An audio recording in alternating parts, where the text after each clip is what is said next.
예수께서 성전에 들어가 가르치실세 대제사장들과 백성의 장로들이 나와 이르되 네가 무슨 권위로 이런 일을 하느냐 또 누가 이 권위를 주었느냐. 예수께서 대답하시되 나도 한 말을 너희에게 물으리니 너희가 대답하면 나도 무슨 권위로 이런 일을 하는지 이르리라. 요한의 세례가 어디로부터 왔느냐 하늘로부터냐 사람으로부터냐. 그들이 서로 의논하여 이르되 만일 하늘로부터라 하면 어찌하여 그를 믿지 아니하였느냐 할 것이요 만일 사람으로부터라 하면 모든 사람이 요한을 선지자로 여기니 백성이 무섭다 하여 예수께 대답하여 이르되 우리가 알지 못하노라 하니 예수께서 이르시되 나도 무슨 권위로 이런 일을 하는지 너희에게 이르지 아니하리라. 그러나 너희 생각에는 어떠하냐. 어떤 사람에게 두 아들이 있는데 맏아들에게 가서 이르되 얘 오늘 포도원에 가서 일하라 하니 대답하여 이르되 아버지 가겠나이다 하더니 가지 아니하고 둘째 아들에게 가서 또 그와 같이 말하니 대답하여 이르되 실소이다 하였다가 그 후에 뉘우치고 갔으니 그 둘 중에 누가 아버지의 뜻대로 하였느냐 이르되 둘째 아들이니이다. 예수께서 그들에게 이르시되 내가 진실로 너희에게 이르노니 세리들과 창녀들이 너희보다 먼저 하나님의 나라에 들어가리라. 요한이 의의 도로 너희에게 왔거늘 너희는 그를 믿지 아니하였으되 세리와 창녀는 믿었으며 너희는 이것을 보고도 끝내 뉘우쳐 믿지 아니하였도다. 고난주간 화요일에 우리 주님이 다시 성전에 올라가셨어요. 올라가셔서 말씀을 가르치십니다. 그런데 예수님께서 말씀을 가르치실 때에 대제사장들과 장로들이 나와서 예수님께 질문을 해요. 그 질문이 오늘 본문 23절인데요. 같이 읽습니다. 시작. 예수께서 성전에 들어가 가르치실새 대제사장들과 백성의 장로들이 나와 이르되 네가 무슨 권위로 이런 일을 하느냐 또 누가 이 권위를 주었느냐. 저렇게 질문했다는 거예요. 예수님을 향해서 네가 무슨 권위로 이런 일을 하였느냐 또 누가 이런 권위를 너에게 주었느냐. 여러분 저 사람들이요 대제사장들과 장로들 소위 말하는 종교 권력자들이 보기에 예수님은 평범한 사람 대단한 사람이 아니었거든요. 촌에서 태어난 사람이에요. 촌에서. 여러분 예수님이 정규 신학 과정을 밟았나요? 자기들이 볼 때 아니에요. 예수님이 랍비로 무슨 임명식을 받고 임명을 받은 랍비인가요? 그것도 아니거든요. 그러니까 물어보는 거예요. 도대체 네가 무슨 권위로 이런 일을 하느냐? 여러분 예수님이 무슨 일을 하셨는데요? 무슨 일을 하셨는데? 우리 지난 시간 그 전 시간 계속해서 봤지만 우리가 지금 마태복음 21장에서는 제가 지난 시간 말씀드린 것처럼 예수님의 공생의 마지막 한 주간의 이야기거든요. 우리는 그것을 사순절을 보내면서 마지막 고난주간이라고 이야기하는 그 고난주간에 있었던 이야기들을 중심으로 기록하고 있는데 예수님께서 주일에 예루살렘에 호산나 찬양을 드리며 다녀오셨고 월요일날 하루 주무셨다가 다시 가셨고 지금 그 월요일날 가셔서 뭐 하셨는가? 성전을 들러 엎으셨잖아요. 소위 말하는 성전 청결 사건이 월요일날 있었던 일이거든요. 성전에서 매매하는 모든 자들을 내쫓으시고 거기에 돈 바꾸는 자들, 비둘기 파는 자들의 상과 의자를 들러 엎으십니다. 그러시면서 뭐라고 하셨는가? 예수님이 우리 지난 시간에 살펴본 것처럼 13절에 이렇게 얘기합니다. 같이 읽습니다. 시작. 내 집은 기도하는 집이라 일컬음을 받으리라 하였거늘 너희는 강도의 소굴을 만드는도다. 이렇게 말씀하셨거든요. 여러분 저 말씀을 통해서 우리 예수님은 당신이 누구신지 예수님이 어떤 분이신지 그리고 성전은 어떠한 곳이어야 하는지 성전의 존재의 목적이 무엇인지 이걸 말씀하시는 거예요. 성전보다 크신 예수님이 성전의 진짜 주인임을 드러내셔요. 저 말씀을 통해서. 뿐만 아니라 여러분 저 말씀을 하시고 나서 그 다음에 14절에 보면 그 성전 안에 있던 맹인과 저는 자들을 고치셨다 그래요. 그걸 통해서 성전은 치유하는 집이라는 것을 보여주셨어요. 그리고 난 이후에 오늘 화요일은 그 뒤에 성전에서 말씀을 가르치시거든요. 말씀을 가르치심으로써 성전은 말씀을 가르치는 집이어야 한다. 이런 걸 얘기하시는 거예요. 여러분 성전은 만민이 기도하는지, 그리고 치유를 경험하는지, 말씀을 가르치고 배우는 집이어야 되는 줄 믿습니다. 여러분, 그래서 다른 데 가서 말씀을 배우는 게 아니라 여러분이 출석하는 교회에서 여러분을 목양하는 목사님을 통해서 말씀을 배우는 것이 가장 확실합니다. 그거 하라고 하나님께서 우리에게 각자 역할을 분배해 주신 거거든요. 그래서 목회자들은, 목사들은 말씀을 가르치고 먹이고 이걸로 말씀으로 훈련시키는 그런 사명을 받은 사람들이에요. 그래서 교회는 그런 곳입니다. 기도하는 곳, 치유가 일어나는 곳, 말씀을 배우는 곳, 말씀을 훈련하는 곳, 그런 곳이 돼야 될 줄 믿습니다. 아멘. 그런데 말이죠. 여러분, 그렇게 말씀을 예수님이 가르치시고 계시는데 이 사람들이 볼 때, 종교 권력자들이 볼 때 예수님은 그 당시에 유명했던 가말리엘 학파에서 배운 사람도 아니에요.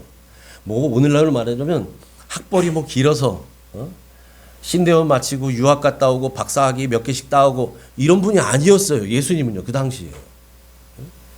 여러분, 그런데도 불구하고 우리 주님이 하시는 말씀은 달랐어요. 말씀이 달라요. 그리고 우리 주님이 행하셨던 그 기적은 아무나 할 수 있는 것들이 아니었어요. 이걸 종교 권력자들이 본 거예요. 그러니까 여러분, 대제사장들, 여러분, 대제사장이 누굽니까? 예배를, 제사를 집전하는 사람이에요. 그 사람보다 더 종교적으로 거룩할 사람이 없는 사람이잖아요. 그런데 그들이 보기에도 예수님이 하시는 말씀과 행하시는 기적은 놀랍고 경이로운 거였다는 거예요. 그래서 21장 14절 15절은 우리 지난주에 살펴본 말씀이긴 하지만 이렇게 말합니다. 같이 읽습니다. 시작. 맹인과 저는 자들이 성전에서 예수께 나옴에 고쳐주시니 대제사장들과 서기관들이 예수께서 하시는 이상한 일과 또 성전에서 소리질러 호산나 다윗의 자손이여 하는 어린이들을 보고 노하여. 보세요.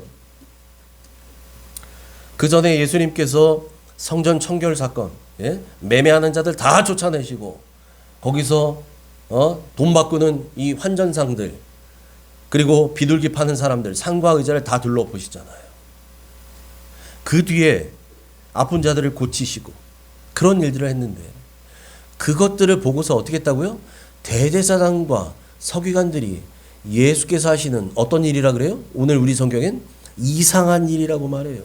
여러분, 저들이 볼 때 예수님이 하는 일은 이상한 일이, 우리가 보는 개역개정 성경은 이상한 일이라고 번역하고 있는데 이상한 일에 그러니까 되게 좀 이상해요. 잘 안 맞아. 그래서 저 이상한 일이 원어에는 뭐라고 하는가? 이상한이라고 하는 게 저게 형용사거든요. 원어에서는 다오마시오스라 그래요. 헬라어로. 다오마시오스. 뭐 저게 중요한 게 아니에요. 그런데 저거의 원래 뜻이 뭐냐는 거예요. 뜻이 이겁니다. 경이로운, 놀라운. 영어로 말하면 원더풀 이거예요. 원더풀. 예수님이 하시는 일이 원더풀한 일이었어요. 놀랄 만한 일이에요. 정말 요새 표현으로 쇼킹한 일이었어요. 저들이 볼 때. 와,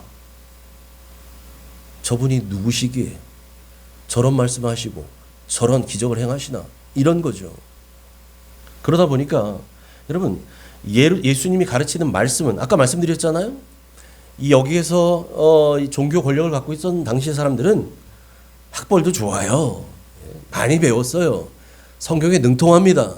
박사들이에요. 그런데 성경 박사들인 자기들이 보기에도 예수님이 전하시는 말씀은 탁월해요. 탁월해요. 원더풀이에요. 탁월하셨어요.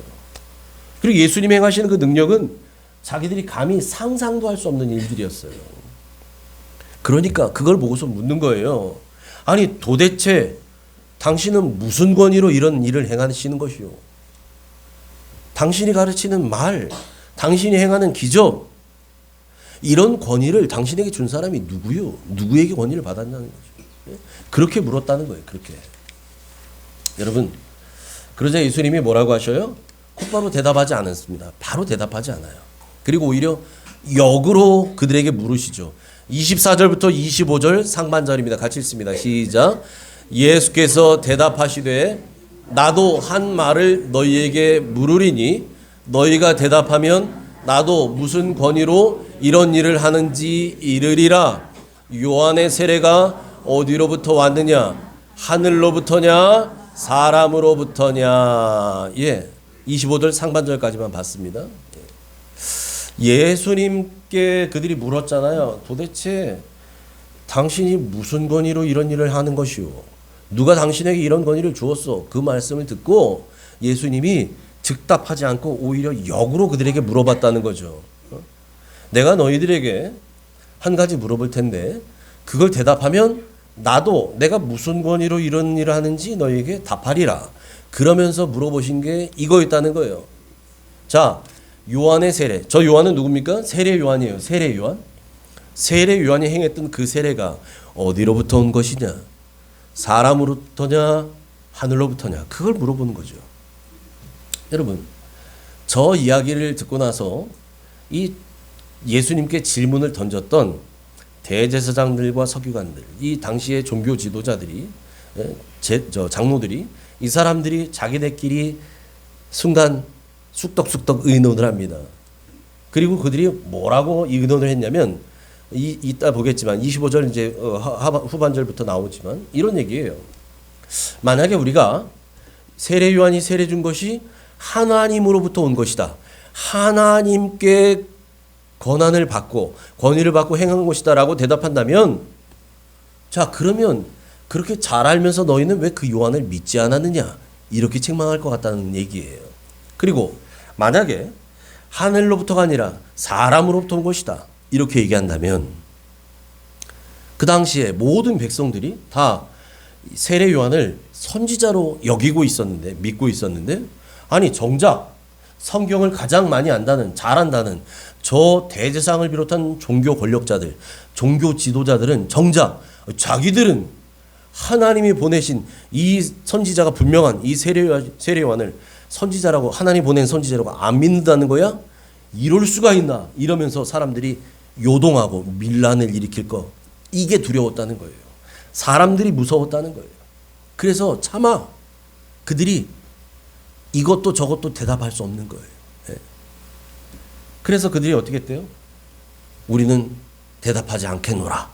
예수님께요. 여러분, 대답하지 않겠노라가 아니라 대답 못하는 거예요. 우리는 대답하지 못하겠노라. 이런 얘기죠. 결국 그렇게 주님 앞에 손을 듭니다. 그랬더니 그 얘기를 듣고 주님도 그래? 그럼 나도 너에게 이르지 않겠노라. 이렇게 말씀하셨다는 거죠. 여러분, 권력과 권위는 달라요. 이거 동의어가 아닙니다. 권력과 권위는 달라요. 권력은요, 얼마든지 세상이 줄 수 있어요. 세상에서 얻을 수 있는 것이 권력입니다. 그런데 권위는 세상이 주는 것이 아니라 하나님께서 주셔야만 해요. 권위는. 세상에 많은 권력들이 있죠. 여러분 보세요. 지금 성경에 나와 있는 이 사람들 당시의 종교 지도자라고 하는 사람들, 이 사람들은 종교 권력을 갖고 있던 사람들이에요. 종교 권력자들. 오늘날도 있지만 정치력을 행사하는 사람들은 정치 권력을 갖고 있는 사람들이잖아요. 돈 가지고서 떵떵거리는 사람들은 재정 권력을 갖고 있는 사람들입니다. 또 우리 국민들이 보는 여러 가지 방송, 매체 이런 걸 통해서 그런가 봐. 그걸 좌지우지하는 사람들, 이걸 언론 권력이라고 합니다. 이게 다 세상이 주는 권력들이에요. 정치 권력, 종교 권력, 뭐 재정 권력, 언론 권력, 많은 권력들이 있죠. 무력을 사용하는 사람들, 그런 국가, 군사 권력, 뭐 여러 가지가 있겠죠. 그런데 여러분, 그런 권력들을 가진 사람들은 그런 권력을 갖지 못한 사람들 위에 대부분 군림을 해요. 군림. 윗자리에 앉아서 부린다 말이죠. 사람들을 군림해요. 그런 사람들을 가리켜서 권위 있다라고 우린 말하지 않아요. 그런 사람들은 권위적이라고 말하죠. 권위적이에요. 권위적. 권위 있는 게 아니에요. 여러분, 권위적인 것과 권위가 있는 것은 전혀 다른 문제예요. 종교 권력자들은 권위적인 사람들이었어요. 권위적인 사람들.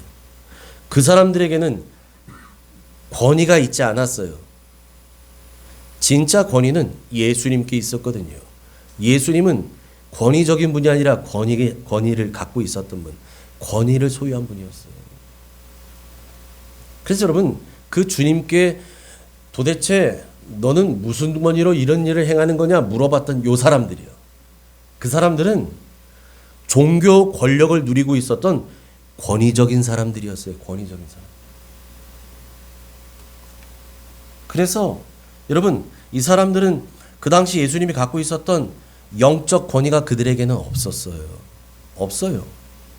그러니까 진리를 볼 줄 아는 눈은 가리워져 있던 사람들. 그러니까 예수님을 보고도 예수님이 하시는 일, 예수님이 하시는 말씀을 도대체 이해할 수가 없는 거예요. 성경을 그렇게 많이 한다는 박사들이. 왜? 영적인 눈이 가리워져 있거든요. 보고도 믿지 못하는 거예요.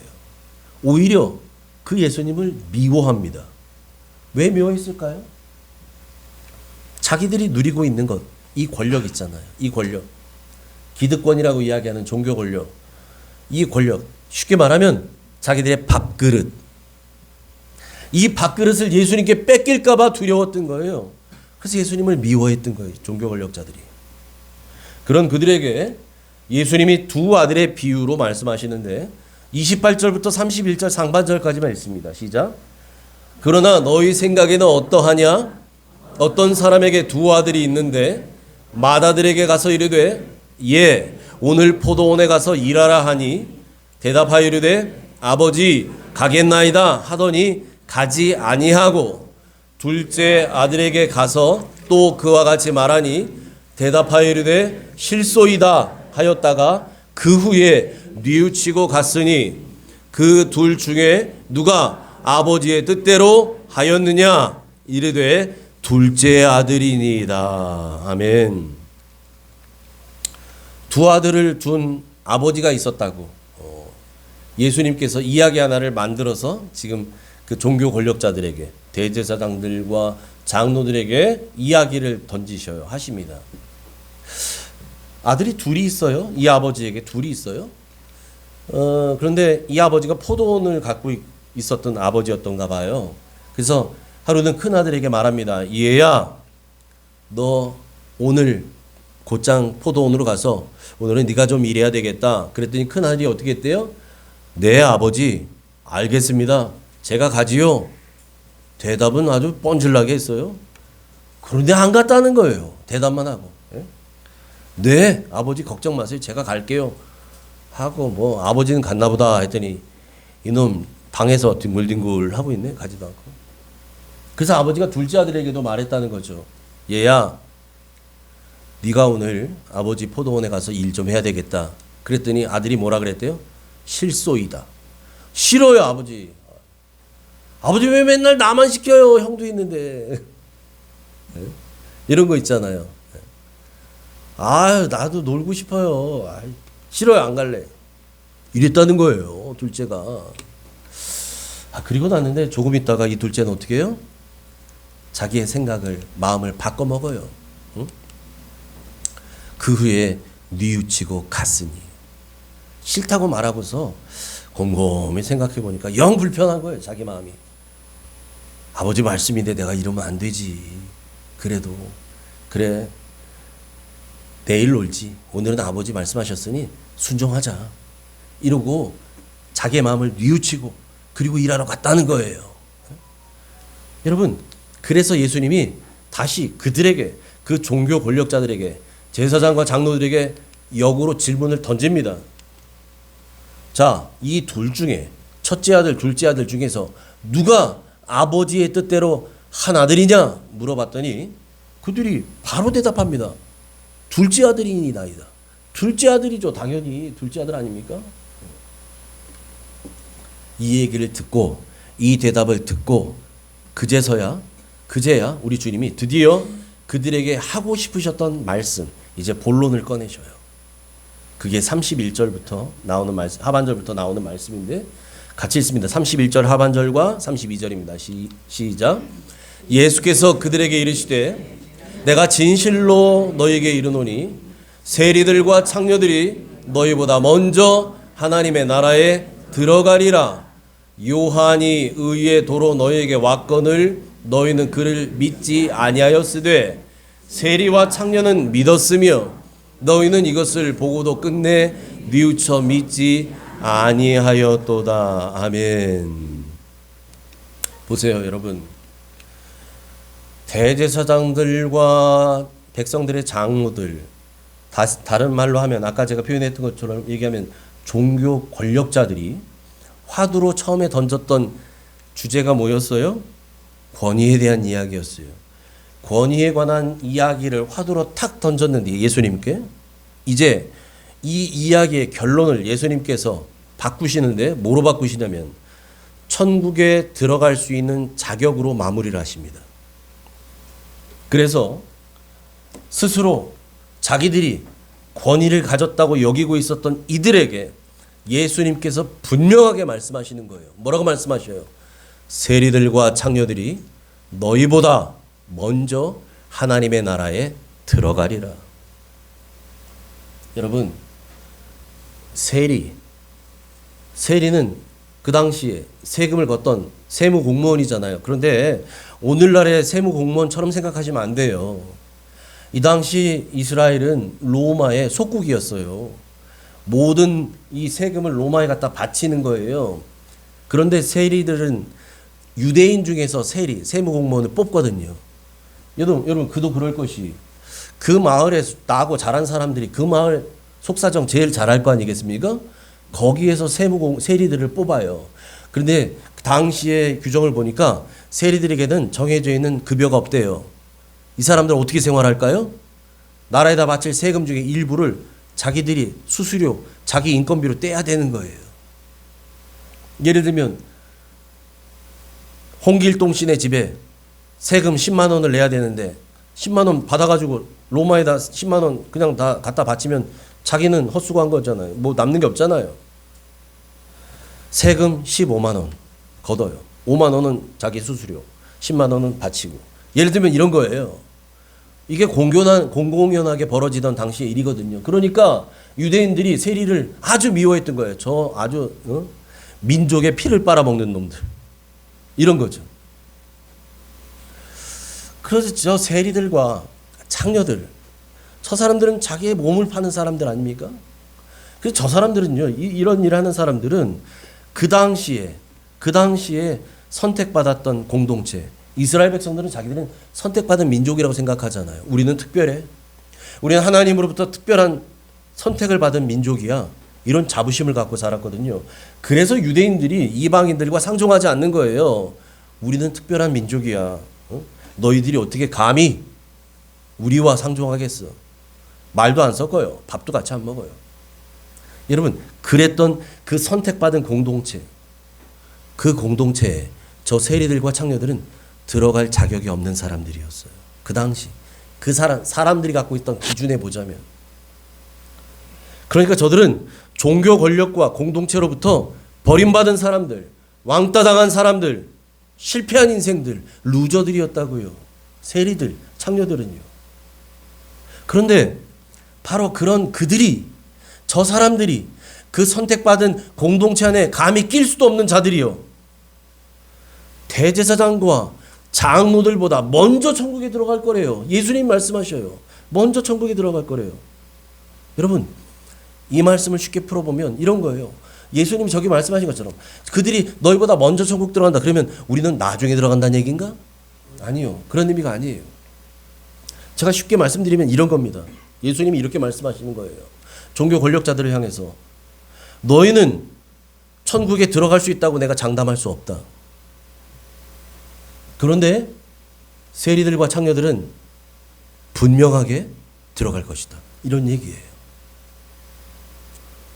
여러분, 거기에 그 종교 권력의 심취에 살던 사람들 중에 회개하고 돌이키는 사람은 결국 천국에 가겠죠. 갈 수 있겠죠. 그렇지 않고 그냥 그 권력의 맛에 취해 살다가 그냥 죽는 사람들, 끝나버린 사람들. 모양은 누가 봐도 거룩한 종교인인데 속은 텅 빈 허수아비 같은 신앙생활했던 사람들. 그런 사람들이 어떻게 천국에 가겠냐고요. 못 가는 거예요. 그러니까 저 말씀의 진의는 뭐냐면 너희가 대제사장이라고 제사장이라고 천국에 들어간다고 장담하는 거 꿈 깨란 얘기죠. 그런데 너희가 손가락질하고 선택받은 공동체 무리에 감히 껴주지도 않던 자들, 너희가 배척하고 미워하고 배격하고 같이 상종도 안 했던 그런 자들, 세리, 창녀, 그들이 너희보다 먼저 하나님 나라 들어간다. 왜 그랬을까요? 왜? 그래서 주님이 얘기하셔요. 그 뒤에 왜 이런 일이 벌어지는지. 세례 요한이 의의 도로 너에게 왔다는 겁니다. 의의 도라는 건 뭐냐면 천국으로 가는 바른 길을 보여주었다는 거예요. 이들에게. 그런데도 너희는 그를 믿지 아니하였다. 세례 요한을 믿지 아니하였을 뿐만 아니라 세례 요한이 보여준 천국으로 가는 바른 길, 그것도 믿지 않은 거예요. 믿지 않았어요. 그런데 세리와 창녀는 어떻게 했다고요? 믿었다는 거예요. 그것을 믿었어요. 그 믿는 모습을 보고도, 그리고 천국으로 하는 그 바른 길을 보고도 끝내 뉘우치지 않았대요. 누가요? 종교 권력자들, 지도자들, 지금 예수님이 책망하는 그들이요. 그래서 세리와 창녀가 천국에 간다라고 말씀하셔요. 그렇다면 여러분, 저기서 말하는 요한이 의의 도로 너에게 왔다. 저 의의 도라고 말하는 세례 요한이 보여줬던 천국으로 가는 바른 길, 무엇이었을까요? 누가복음 3장 16절부터 17절까지 이렇게 말합니다. 같이 읽습니다. 시작. 요한이 모든 사람에게 대답하여 이르되 나는 물로 너에게 세례를 베풀거니와 나보다 능력이 많으신 이가 오시나니 나는 그의 신발끈을 풀기도 감당하지 못하겠노라. 그는 성령과 불로 너희에게 세례를 베푸실 것이요 손에 키를 들고 자기의 타작 마당을 정하게 하사 알곡은 모아 곳간에 들이고 쭉정이는 꺼지지 않는 불에 태우시리라. 아멘. 아멘. 여러분, 그렇습니다. 세례 요한이 보여주었던 천국으로 가는 그 바른 길, 그 길은 어떤 길이냐? 요한이 지금 누가복음 3장 16절에 말했던 저분이에요. 나보다 능력이 많으신 분, 성령과 불로 세례를 베푸시는 분, 알곡은 모아 곳간에 들이고 죽정이는 꺼지지 않는 불에 태우시는 분, 그분이 누굽니까? 예수 그리스도, 우리 주님이십니다. 할렐루야. 예수님을 말하고 있어요. 예수님을 세례 요한은 소개한 사람이에요. 세례 요한의 존재 이유, 세례 요한이 받았던 사명은 한 가지였어요. 자기 뒤에 오시는 메시아 예수 그리스도, 나보다 능력이 많으신 분, 나는 물로 세례를 베풀지만 성령과 불로 세례를 베푸실 분, 손에 키를 들고 타작마당을 정하게 하사 알곡은 모아서 곳간에 들이시고 쭉정이는 꺼지지 않는 그 지옥불에 태워버리실 분, 그 권세를 갖고 있는, 그 하늘의 권위를 갖고 있는 분, 예수 그리스도라고요. 그런데 여러분, 그 당시에 있던 그 많은 종교 지도자들, 대제사장들과 서기관들과 장로들, 성경 박사님들은 성경을 그렇게 많이 하는데 정작 그 말씀대로 오신 저 메시아이신 예수 그리스도 믿지 않았어요. 세례 요한의 말도 믿지 않았고요. 그랬다는 거예요. 그런데 세리들과 창녀들은 믿었다는 거예요.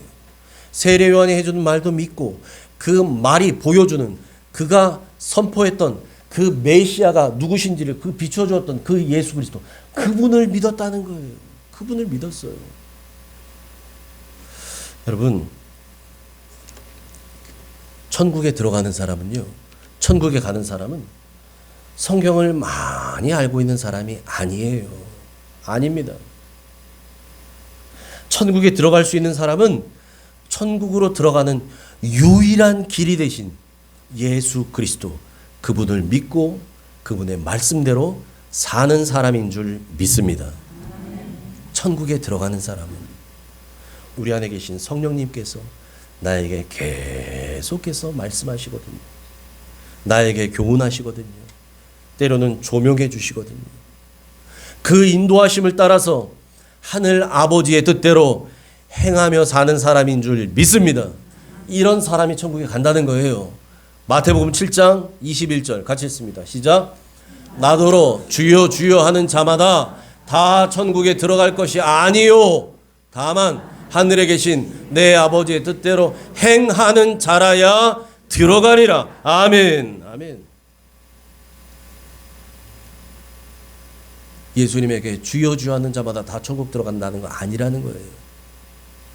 첫째 아들은 네 아버지 알겠습니다. 제가 하지요. 대답은 뭐 청산유수예요.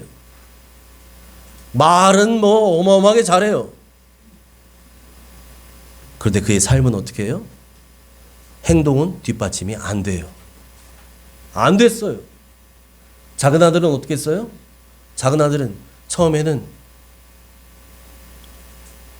자기가 살고 싶은 대로 자기 멋대로 살려고 했어요. 그런데 곰곰이 생각해 보니 내가 잘못했다는 게 깨달아져요. 그래서 마음을 돌이킵니다. 뉘우칩니다. 회개합니다. 그리고 이제 아버지의 뜻대로 행동합니다. 우리는 우리 주님이 말씀하신 저 말씀에서 제외되는 사람이 한 사람도 없기를 축복합니다. 말로만 주여 주여 말로만 아멘 아멘 하는 큰아들 같은 사람이 아니라요. 내 죄를 내 잘못이 성령께서 깨달아지게 하시면 즉시 회개하고 이제 나의 삶을 돌이키고 진정한 회개는 여러분 눈물 흘리는 것이 진정한 회개가 아니라 눈물 흘리며 하나님 앞에 회개했다면 내 삶을 돌이키는 게 회개예요. 내가 걷던 길을 바꾸는 거예요. 삶의 노선을 변경하는 거예요. 이제 성령께서 살라고 하시는 길로 가는 거예요. 여러분 그렇게 하늘에 계신 하나님 아버지의 뜻대로 행하는 자라야 들어간다는 거예요. 어디를요? 천국이에요. 바라기는 우리 모두는 우리의 잘못을 회개하고 뿐만 아니라 그 길에서 돌이켜서 하나님 아버지 뜻대로 행하는 작은 아들 같기를 축복합니다. 아멘. 세리와 창녀들은 저렇게 했다는 거예요. 하나님 앞에 뉘우치고 이제 그의 삶을 완전히 방향을 턴해서 바꾸고 경로 변경해서 하나님께서 말씀하신 대로 우리 주님이 살라고 하신 대로 그들이 삶의 길을 노선을 완전히 바꿨다는 거예요. 여러분 그런 자라야 들어가리라. 그런 여러분 저와 여러분 되시길 축복합니다. 말로만 아멘하는 사람 말고요. 정말 우리의 삶이 아멘이 되길 축복합니다. 내 삶이 아멘이 돼야 돼요. 우리가 지금 아멘했잖아요. 이 아멘한 거 맞습니다. 나도 목사님 얘기에 동의합니다. 나도 그렇게 살기를 원합니다. 그것이 나에게 삶이 그대로 이루어지기를 원합니다. 이런 마음으로 우리가 아멘했잖아요. 여러분 이 아멘이 내 삶이 돼야 돼요. 여기서 입으로만 끝나면 안 돼요. 이제 문 밖에 나가서 여러분 또 한 주간 사실 때 맞아 그렇게 살아야 천국 가는 사람이라고 했지. 그러니 나 이제 그렇게 살란다. 주님 저 그렇게 살렵니다.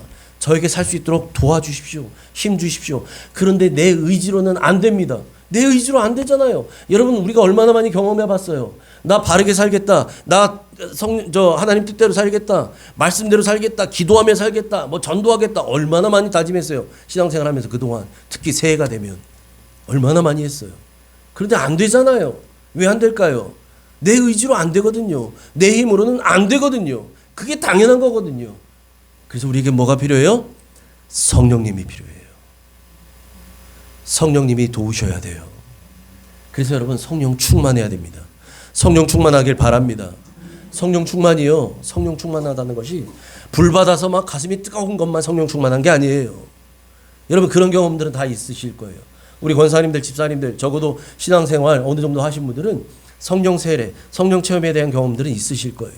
그런데 여러분 그 성령 체험하고서 내 가슴 뜨거운 게 평생 가든가요? 평생은 무슨 평생? 1년 아니 무슨 1년? 한 달 무슨 한 달? 일주일? 일주일은 무슨?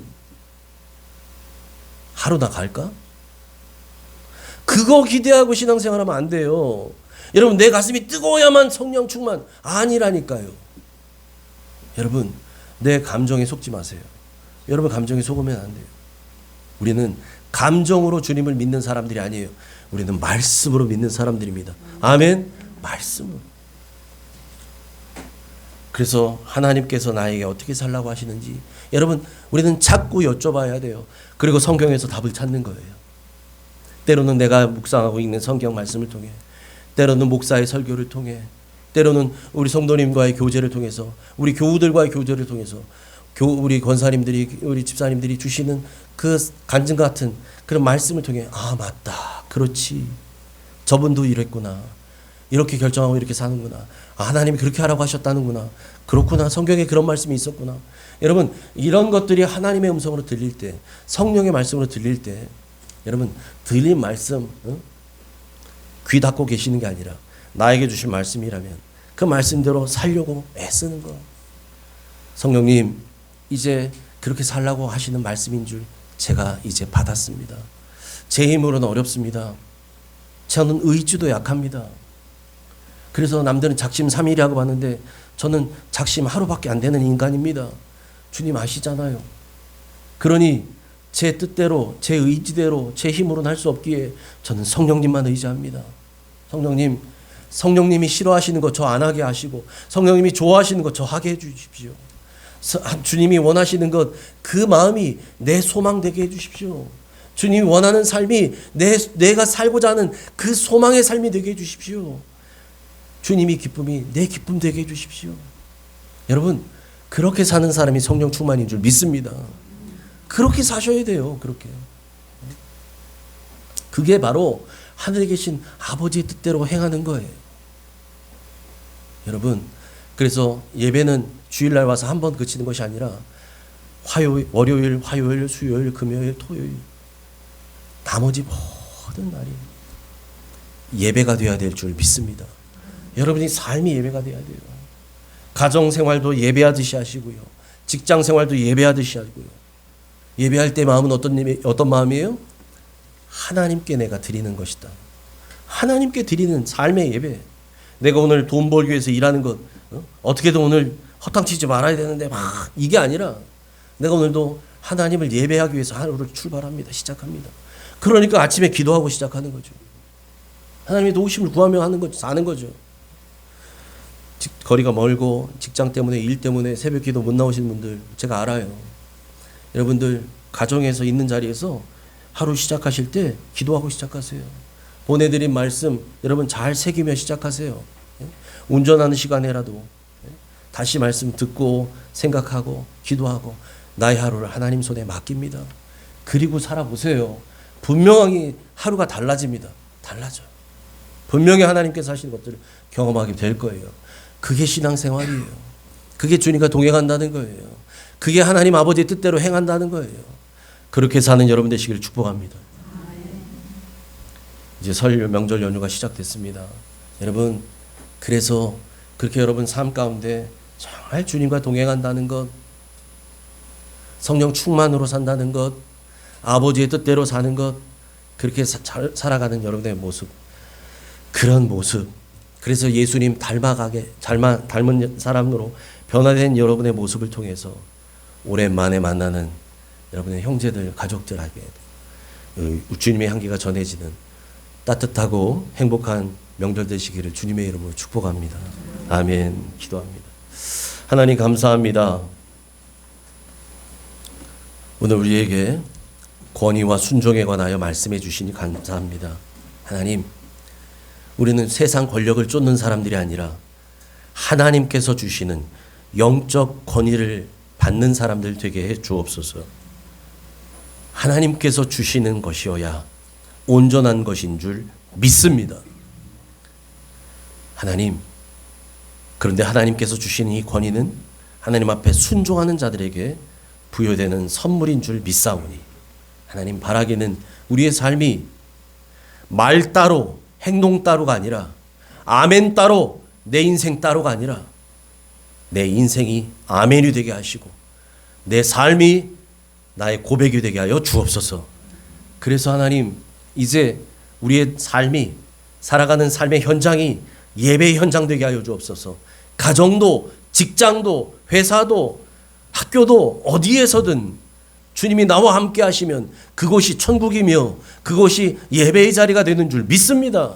그 주님과 늘 교통하며 따라 살게 하시고 주님과 대화하며 여쭈며 살게 하시고, 그래서 내 마음대로 내 계획대로 내 생각대로가 아니라 아버지의 뜻대로 행하는 자라야 천국에 들어간다 하셨는데, 그렇게 천국을 누리며 살 뿐만 아니라 우리 주님 오시는 그날 다 같이 천국에 입성하는 복된 인생 다 되게 하여 주옵소서.